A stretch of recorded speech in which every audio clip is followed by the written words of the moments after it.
हमारी सभी YouTube family को बहुत बहुत जय जय श्री सीताराम। एक बात का मनुष्य को हमेशा ख्याल रखना चाहिए कि जैसे आप कर्म करेंगे उसका परिणाम आपको वैसा ही मिलेगा। साइंटिफिकली प्रूवन है कि अगर आप कहीं पर फोर्स लगा रहे हैं तो इसका मतलब वो फोर्स आगे कार्य कर रही है, और जो कार्य कर रही है आप महसूस करेंगे कि जितनी आपने फोर्स लगाई है वो कुछ ना कुछ आपके अंदर भी ट्रांसफर हो गई है। आप जब साइंटिफिकली बातों को थोड़ा सा समझते हैं, लेकिन जब हम अपने आध्यात्मिक जगत में, व्यवहारिक जगत में ये सोचते हैं कि भाई वहाँ पर ये सब काम जो है वो बेमानी है। कुछ लोगों से आपने सुना होगा कि भाई ईमानदारी की बातें सिर्फ किताबों में रह गई हैं। अगर आप गौर से देखें तो वही व्यक्ति सयाना है, वही आगे बढ़ सकता है, वही सफलता प्राप्त कर सकता है जीवन में, जो धोखा देना जानता है, जो झूठी बातें करना जानता है, जो किसी भी व्यक्ति को झूठ बोलकर झाड़ पर चढ़ाना जानता है। लेकिन वो एक बात भूल जाते हैं कि ये जो विश्व है ना, जो भगवान ने, तुलसीदास जी ने कहा है कि कर्म प्रधान विश्व करी राखा, और जो जस करही वो तस फल चाका। हम कितने भी उपाय कर लें, लेकिन अगर हमारे कर्म गलत हैं तो उसके परिणाम आपको गलत भुगतने पड़ेंगे। संत आसाराम जी एक बहुत सुंदर बात कहते हैं। वो कहते हैं कि जिस तरीके से कांटे को निकालते हैं, बिल्कुल उसी तरीके से बुरे कर्मों को आप अपने अच्छे कर्म से उनके प्रभाव को कम कर सकते हैं। जीवन में एक बात आदमी हमेशा भूल जाता है, दूसरों को उपदेश तो देना आसान है। वो कहता है कि कण कण में भगवान है, लेकिन जब वो स्वार्थ के चलते हुए दूसरों को धोखा देता है, लालच भरी निगाहों से दूसरों की वस्तुओं को देखता है और मन में उठते हुए विषय वासनाओं के विकारों को बड़े रस के साथ में अनुभव करता है, महसूस करता है, वो ये भूल जाता है कि ये जो शरीर है ये भी एक ऊर्जा है। इसके अंदर उठते हुए विचार उस ऊर्जा को गलत दिशा में और सही दिशा में लेकर जा सकते हैं, क्योंकि जैसे विचार होंगे वैसी जिंदगी बन जाएगी। संत आसाराम जी ने एक बार एक कहानी कही, कई लोगों ने इस कहानी को कई बार सुना है, लेकिन ये और बात है कि ये सिर्फ कहानियाँ सुनने में अच्छी लगती हैं। जैसे कि कई बहुत अच्छी फिल्में होती हैं, वो बहुत अच्छा संदेश देकर जाती हैं, लेकिन आदमी तो सिर्फ और सिर्फ मोह में ग्रस्त होकर, जब तक शरीर स्वस्थ है, उसे उन बातों से कोई मतलब नहीं होता जो बातें उसको ऐसा लगता है कि भाई अगर मैं सच बोलूँगा तो मेरा नुकसान हो जाएगा। उसे तो सिर्फ ये दिखाई देता है कि अगर झूठ बोलकर मेरा काम बनता है, मेरे घर के अंदर सुख और समृद्धि आती है तो बहुत अच्छा रहेगा।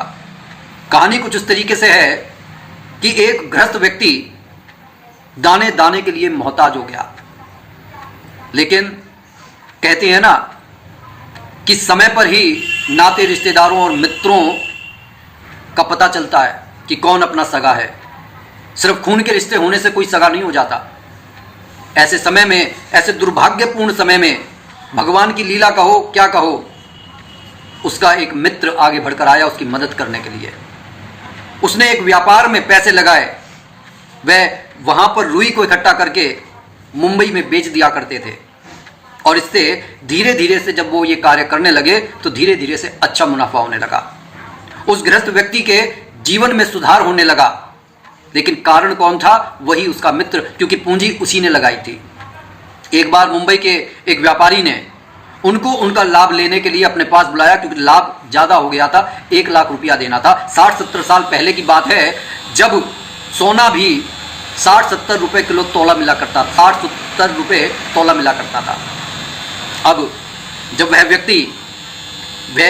उस व्यक्ति ने बुला लिया, व्यापारी ने, और ये दोनों दोस्त मित्र वहाँ व्यापारी से मिले, अपना पैसा लिया और एक सराय लेकर वहाँ पर रुके। उस गृहस्थ व्यक्ति के मित्र को रात्रि में दूध पीने की एक आदत थी। ये आदत उस गृहस्थ व्यक्ति को मालूम थी। उसके मन में एक गलत विचार ने तुरंत जगह बना ली। उसने कहा कि ये 1 लाख रुपया बहुत होता है, इससे जीवन संभल जाएगा। मैं इसके एहसानों के तले दबा हुआ हूं और जिंदगी भर दबा रहूंगा। क्यों ना आज इतने अच्छे मौके का फायदा उठाया जाए, इसे दूध में जहर देकर मार दिया जाए और ये सारा पैसा अगर मेरा हो जाएगा तो मैं इस समाज में संभ्रांत व्यक्ति बन जाऊंगा। और उसने अपने इस गलत विचार को वास्तविकता में बदल दिया। उसने दूध देकर अपने व्यक्ति को मार डाला, अपने उस मित्र को मार डाला और उसके सारे पैसे हड़प लिए। उसने एक कथा बना ली। जब वो अपने घर पहुंचा और उसके घर वालों ने पूछा कि भाई वो कहाँ रह गया, वह रोया धोया। उसने कहा कि मेरा इतना अच्छा मित्र जिसने बुरे समय में मेरी मदद की, लेकिन अचानक से पता नहीं क्या दुर्भाग्य था, उसके पेट में दर्द उठा, उसकी हालत बिगड़ती चली गई और वो हमारे को छोड़कर चला गया। आनंद फानन में मुझे उसका दाह संस्कार करना पड़ा। और उसने 10,000 रुपये निकालकर उसके परिवार को दे दिए और उसके परिवार ने यह समझा कि ये कितना ईमानदार है, 20,000 रुपये का लाभ हुआ होगा, प्रॉफिट हुआ होगा, और उसने उसमें से 10,000 रुपये मुझे दे दिए, हमें दे दिए। वो चले गए, बात खत्म हो गई और उस गृहस्थ व्यक्ति के दिन सुधर गए। उसने बड़ा आलीशान मकान बनवाया, उसका व्यापार बढ़ने लगा, उसके घर में जलसे होने लगे, सुख समृद्धि वैभव में सराबोर उसका जीवन बीतने लगा। लेकिन कहते हैं ना कि कर्म, कहीं ना कहीं आपके किए हुए कर्म भविष्य में आपको ढूंढ ही लेंगे। उसके घर में एक बेटे ने जन्म लिया, खुशियां दिन दूनी चार चौगनी होने लगी। लेकिन जब वो बच्चा थोड़ा बड़ा हुआ, उसे एक ऐसा रोग हो गया जिसका पता ही नहीं चल रहा था। वह अलसाया लेटा रहता, उसके शरीर में पीड़ा रहती। भारत के सारे डॉक्टर जब हार गए तब वह लेकर उसे स्विट्जरलैंड गया, लेकिन वहां भी डॉक्टर कुछ ना कर सके। उसकी सारी पूंजी लग गई, जो उसने बाद में धन कमाया वो भी लग गया। आखिरकार उसे अपने बेटे को लेकर लौटना पड़ा। एक रात्रि में वह अपने बेटे को देख रहा था जो अचेत हो गया था। गृहस्थ व्यक्ति की आंखों में अश्रु भरे हुए थे। वह व्याकुल होकर अपने बेटे से कहने लगा, मेरे बेटे, आखिर तेरे को क्या दिक्कत है, क्या बीमारी है, समझ में नहीं आता, तू अब ठीक क्यों नहीं हो जाता? मैं तेरे परेशानी को देखकर बहुत परेशान हूं, लेकिन मैं क्या करूं, मेरे हाथ में जो था मैंने किया, अब मैं क्या करूं? अब तो सिर्फ एक ही सहारा है कि किसी भी तरह से कोई चमत्कार हो जाए, भगवान तेरे को ठीक कर दे। अचानक वह बेटा उसकी आंखें खुली, वो हंसा। उसकी हंसी को देखकर वो गृहस्थ आदमी सक पकाया। उसने कहा, क्या हुआ बेटा, क्या बात हो गई, तू कैसे हंसा? बेटा कहने लगा, जाने दो, कोई बात नहीं। कहने लगा, नहीं, मेरे को बता, आखिर तेरे को हंसी क्यों आई? जब उसने ज्यादा फोर्स किया तो उसका वो बेटा बोला, आप भूल गए वो मुंबई की वो रात्रि, वो सराय जहां पर आपने मेरे को जहर देकर मार डाला था। वो गृहस्थ आदमी पूरी तरह से सन्न रह गया, उसका शरीर बिल्कुल बर्फ की तरह हो गया। वो उसे देखने लगा, उसे अपनी सारी गलत करामात याद आ गई कि उसने कितनी बड़ी गलती की थी। जिसने आड़े समय में उसकी मदद की थी, जिसकी सारी पूंजी थी, उसने अपने उस ही अन्नदाता को मार डाला था। वो बेटा बोलने लगा कि मेरा हिसाब बस अब पूरा होने वाला है, अब तुम्हें बस 500 रुपये का हिसाब रह गया है, वो और देना है। मैं तो बस अपना वो असल और सूत लेने के लिए आया था, 500 रुपये रह जाएंगे, वो मेरे दाह संस्कार में लगा देना, बस मेरा हिसाब यहीं तक था। ये कहकर उसने अपने प्राण त्याग दिए। बाप उसको देखता रह गया। उसने उसका अंतिम संस्कार किया। उसका कलेजा छलनी हो चुका था, उसका मोह भंग हो चुका था। उसने अपनी संपत्ति को भी जो बची थी सब अच्छी जगहों पर लगा दी और स्वयं साधु हो गया। कहने का यह अर्थ है कि इस जीवन में कोई दुख भोग रहा है, कोई सुख भोग रहा है, ये सब हमारे प्रारब्ध के कर्मों का कारण है। हम अपने उन प्रारब्ध के कर्मों से लड़ नहीं सकते। उस लड़ाई का अगर एक ही अस्त्र है और वो है आप शुभ कर्म कीजिए। मेरा बुरा समय चल रहा है, मैंने कोई उपाय किया, लेकिन मन के अंदर, दिमाग के अंदर मलिनता है, उस पर मैंने काम नहीं किया, तो मैं कितने ही उपाय कर लूं, कितने ही मंदिर घुमाऊं, कितना ही भगवान के सामने नाक रगड़ लूं, लेकिन हकीकत यही है कि कोई उपाय काम नहीं करेगा। और फिर लोग कहेंगे कि उपाय कोई काम नहीं करते। ये सारा जो संसार है ये कर्म के बंधन में बंधा हुआ है। कोई भी व्यक्ति बिना कर्म किए जिस तरह से नहीं रह सकता, उसी तरीके से हर व्यक्ति को उसके कर्म का अच्छा या बुरा फल मिलेगा, ये निश्चित है।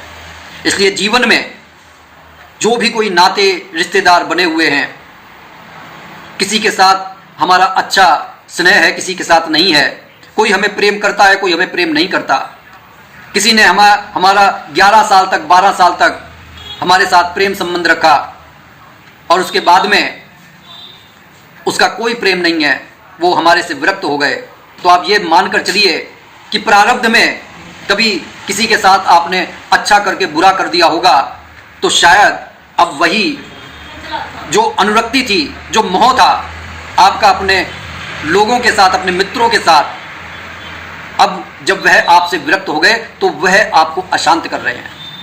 लेकिन समझदार कौन है? समझदार वो है कि अगर ऐसा हो रहा है तो याद करो उस परम शक्ति को, परम शक्तिमान प्रभु को, जो हमारे जीवन में ये शिक्षा लेकर आए हैं कि भैया अपने अब कर्मों को सुधार लो, क्योंकि जिस तरह से कांटे से कांटा निकलता है उसी तरीके से अपने गलत कर्मों के परिणाम को आप सिर्फ अपने पुण्य कर्मों के फल से ही मुक्त कर सकते हैं, उनके प्रभाव को कम कर सकते हैं। इसलिए जीवन में बड़ी से बड़ी विपत्ति आ जाए, कुछ भी आ जाए, आपका निश्चय कभी गलत नहीं होना चाहिए। साधु संतों ने कहा है कि अगर कोई मन के अंदर अच्छा विचार आता है, कोई अच्छा कार्य करने के लिए आपका मन करता है, उसे तुरंत कर डालो, उसको सोचने के लिए मतलब बार बार मत सोचो। लेकिन अगर कोई बुरा विचार आपके मन में आता है, उसे एक बार सोचो, 2 बार सोचो, 3 बार सोचो, आत्मा खुद जग जोड़ती है। कोई व्यक्ति का मन कर गया कि भाई मैं बीड़ी पीऊंगा, मैं सिगरेट पीऊंगा, मैं अल्कोहल पीऊंगा, मैं नॉनवेज खाऊंगा, आपकी आत्मा आपको 1 बार टोकेगी, 2 बार टोकेगी, तीसरी बार वो आपको आपके स्वविवेक पर छोड़ देगी, अब भैया तू जाने, तेरा काम जाने। तो अपने कर्मों पर पूरा नजर रखें और एक बात हमेशा ध्यान रखें कि आपके कर्मों पर वो जो सबसे बड़ा सीसीटीवी परम शक्तिमान परमात्मा का लगा हुआ है, आप उसकी नजरों से नहीं बच सकते। चाहे आप कितने ही संभ्रांत हैं, आपके गुनाहों को ये संसार नहीं जानता, आप चाहे कितने ही सफेद पोश हैं, आपके अंदर की बुराई को आप जानते हैं, आपकी आत्मा जानती है, और वो चीज आपको छलनी करती रहेगी। और ये मानकर चलिए कि आप इस संसार की अदालत से तो बच सकते हैं, लेकिन वो जो सबकी अदालत है, जहां पर सभी को एक दिन जाना है, वहां से कोई नहीं बच पाता, वहां पर कोई पक्षपात नहीं चलता।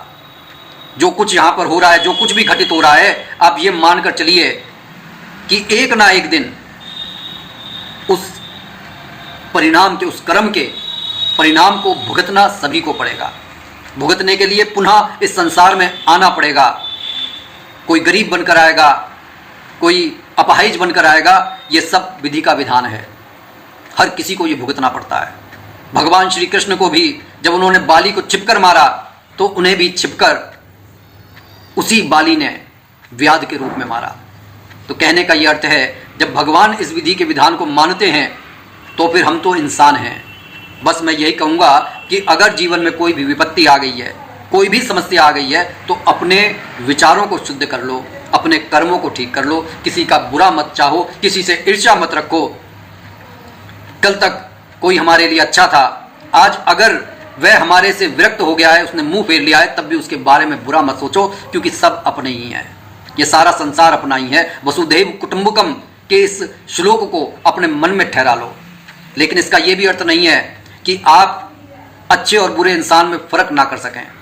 अच्छे और बुरे इंसान में अगर फर्क नहीं कर सकेंगे तो आप सभी के साथ उठेंगे बैठेंगे, और जो आपके परिवार के लिए नुकसानदायक हो सकता है। मिलिए सभी से कि वो सब भगवान का ही प्रतिरूप हैं, लेकिन अंधविश्वास में इतना मत बह जाइए। जैसे कि एक कथा कहती है कि ज्ञान होना बहुत ज़रूरी है, लेकिन उस ज्ञान का उपयोग करना भी बहुत ज़रूरी है।